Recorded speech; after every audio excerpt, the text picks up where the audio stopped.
This is also the time you want to take a look at your protagonist and your antagonist and ask yourself if they're well developed or not. So do they have overarching story goals that they pursue from start to finish? Do they have believable motivations for pursuing those goals? Are the stakes of success or failure clear for both the protagonist and the antagonist? And do they change throughout the story?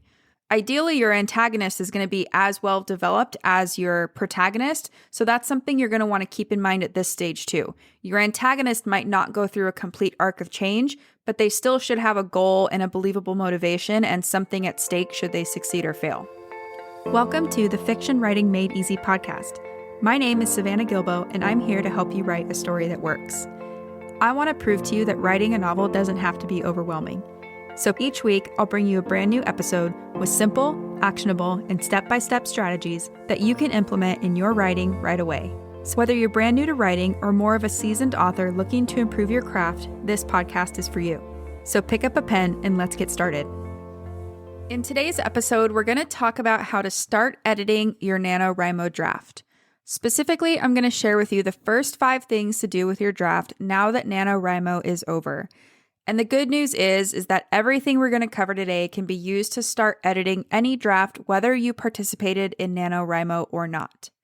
So if you have a finished draft or if you've just finished NaNowriMo, you might be wondering things like, should I dive straight into revising? Or should I find beta readers? Or should I work with a professional editor? Right? There's so many questions once you have a finished draft. And if you've been wondering about any of that, then you're going to love today's episode. The 5 steps I'm going to walk you through next will help you clear your head and get back on track for whatever the next phase looks like for you. Before we get into the specific steps, I wanted to quickly mention that I created a freebie for today's episode that will walk you through some questions to help you edit your novel. If you work through the items in this checklist, you'll come out the other side with a clear picture of what your current draft looks like, and you'll be more prepared to start writing the next draft from a place of clarity and confidence. So if you want to download that checklist, head over to savannahgilbo.com/nano-editing. So that's NaNo-editing. So now let's dive into the first 5 things to do with your draft now that NaNowriMo is over. Step number 1 is to take a break. So after NaNowriMo, your mind is going to need a little rest and recuperation time. So the first thing I suggest doing is taking a well-deserved break. There's a quote from Stephen King that says, "Your mind and imagination, 2 things which are related but are not really the same, have to recycle themselves, at least in regard to this one particular work."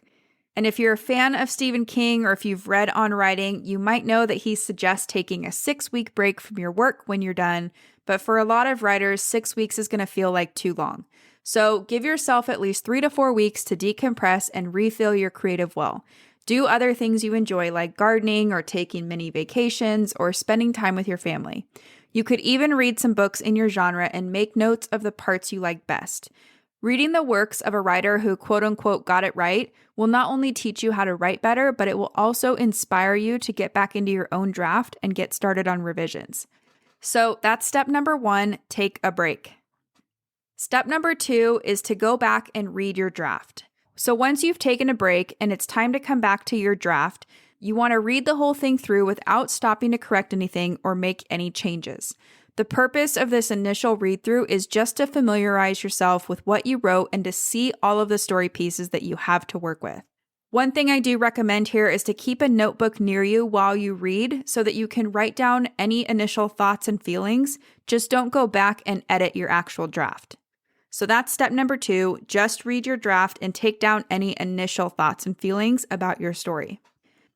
Step number 3 is to read your draft again, and this time you're going to want to perform a more thorough read-through of your draft with your editor's hat on.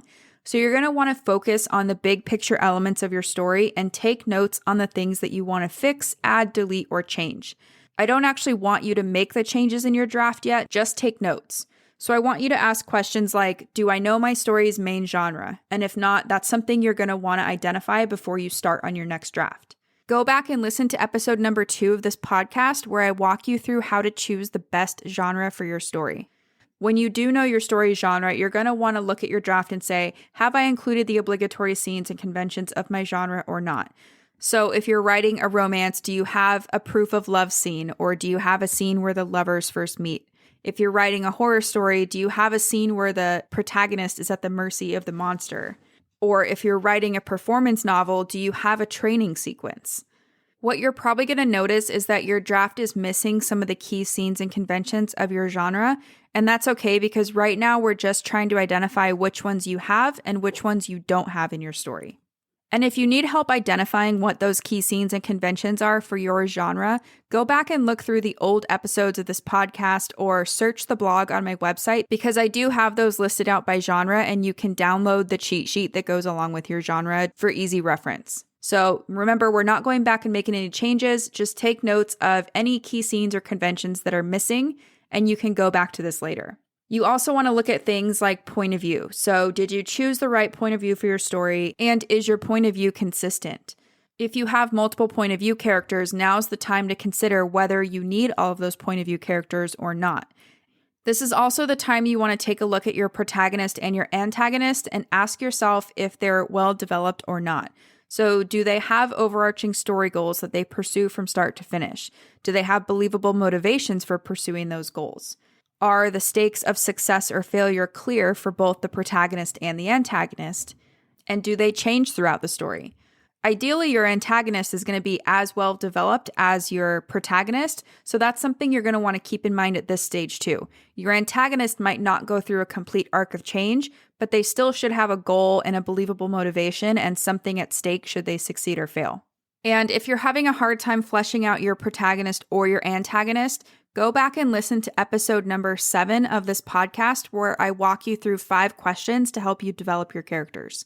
So I will link to that and some of the other episodes I mentioned in the show notes for this episode. The next thing you're going to want to consider here is, does your story feel like it has a clear beginning, middle, and end?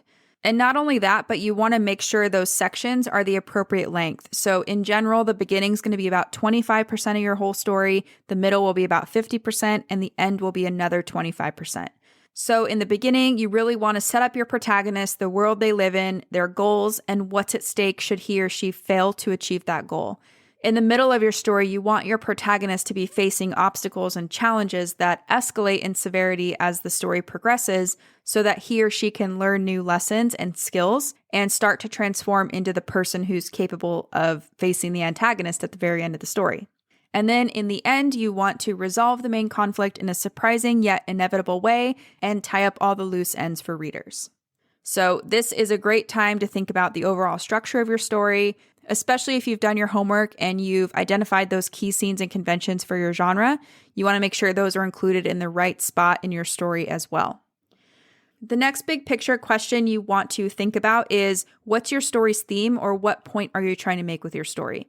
So you might have had some kind of idea about your story's theme before you wrote this draft, but more often than not, a theme is going to clarify or reveal itself once you read back through your work.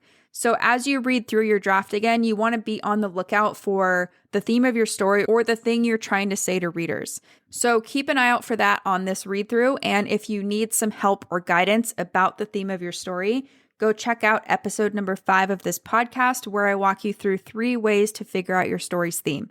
So I will link to that episode in the show notes as well.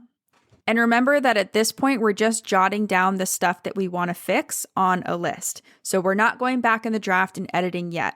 You might also want to keep an eye out for things that you like about your story too, because as you revise, it's inevitable that at some point you're going to feel like your draft sucks or it's a hot mess with no hope. And when that happens, you can go back to this list of things you actually like about your draft and remind yourself that it's worth it to keep going. So that's step number 3. You want to look at the big picture of your story and make a list of things to fix. Step number 4 is you want to make a plan. So once you've compiled your list of things to fix, add, delete, or change, it's time to make a plan for exactly how you're going to tackle these revisions. So you want to ask questions like, what date would you actually like to be finished with your next draft? And then, put that date on your calendar. How many hours per day or per week do you have to write? Then you want to schedule that time on your calendar too. Do you need to enlist an accountability partner? So do you need someone like a writing buddy or a book coach to help you stay accountable? And then what will you do if your initial plan fails? So maybe schedule in some extra time or just have a backup plan if, life happens and things don't go according to plan. And as I mentioned in step 3, you're really going to want to start with those big picture revisions first. So those 6 questions we just went over in step 3. Try not to get lost in the weeds of your story until you have those 6 big picture elements figured out first. This is going to help you make the most of your revision time and keep you focused on what really matters in your second draft. So step number 4 is make a plan and make a plan to execute the plan. Step number 5 is to get an outsider's perspective. So once you've gone through a round or 2 of revisions and you're confident that your manuscript is the best it can be without external input, it's time to work with some beta readers or a developmental editor. If you choose to work with beta readers, you're going to want to ask things like, which moments of the story did you like the best? Or was anything confusing? Or which scenes fell flat? Or which scenes were the most fun and convincing? Did you like the protagonist? Are they interesting? Did you root for him or her to succeed? Is the main conflict of the story clear? Things like that. So there's going to be a list of questions that depend on the needs of your manuscript and probably that depend on the genre of your story too, but hopefully those questions kind of help you get started.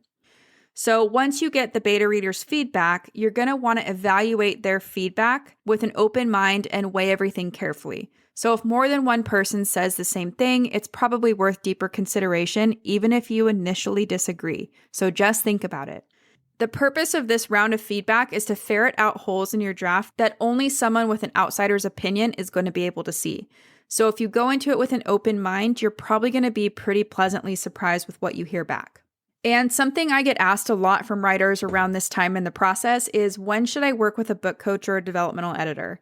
So how do I know if my story is even ready for a professional editor, or should I just keep spending time revising it on my own? And the answer, like most things, is that it depends where you're at in the process and what you need help with. So if you'd like someone to help you develop your rough ideas, and if your draft is just really messy and you really don't know what to do, then you probably do want to reach out to a book coach. And that's because they can help you work through the 5 steps I mentioned earlier and provide you with a method for building a strong foundation for your story. They'll also give you support and feedback on your story as you write it, so you'll be learning as you go. If you've already self-edited your draft to the point of a pretty good second or third draft, then it's probably time to work with a developmental editor. So a developmental editor can review your draft and write up a summary of its strengths and weaknesses, and then also give you the next steps for making your story even better. And if you're still really not sure what kind of help you need, most book coaches or editors are willing to jump on a quick call to discuss what you're working on, what your goals are, and how they can help. Investing in an expert's advice can feel scary and overwhelming and maybe a little intimidating, but it's also what can make the difference between an adequate story and one that really works.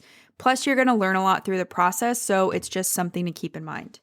Now let's do a quick recap of the first 5 things you should do with your draft now that NaNowriMo is over.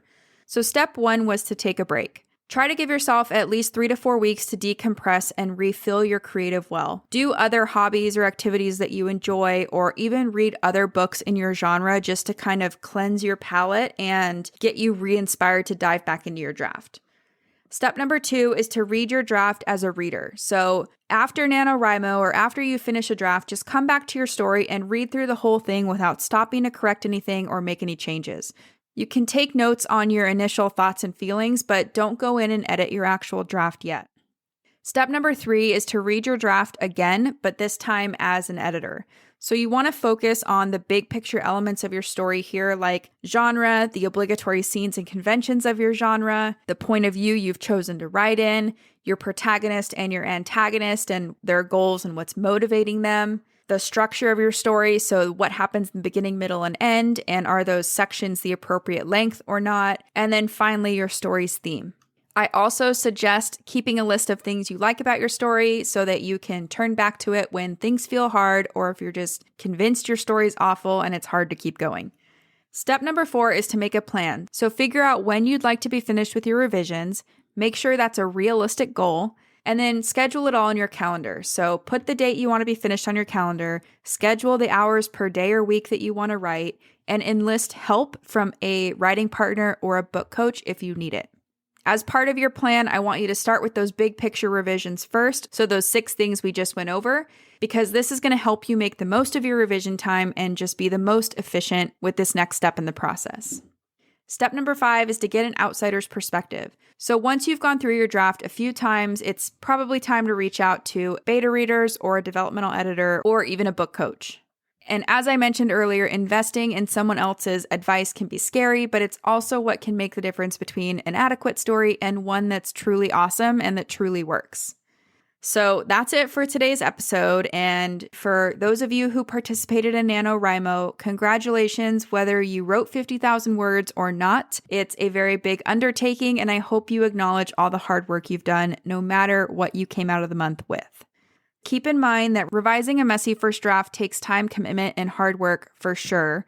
But if you break down the process into the 5 steps I mentioned above, you're going to find it's much easier to take your messy nano draft and turn it into something solid that you can feel proud of. So that's it for today's show. As always, I want to thank you so much for tuning in and showing your support. If you want to check out any of the links I mentioned in this episode, you can find them over at savannahgilbo.com/podcast. And if you haven't done so already, make sure you subscribe to the show because there's going to be another brand new episode coming out next week. If you're an Apple user, I'd really appreciate it if you took a few seconds to leave a quick rating and review. Your ratings and reviews tell iTunes that this is a podcast that's worth listening to. And in turn, that helps this show get in front of more fiction writers just like you. So that's it for today's show. I'll be back next week with a brand new episode. Until then, happy writing.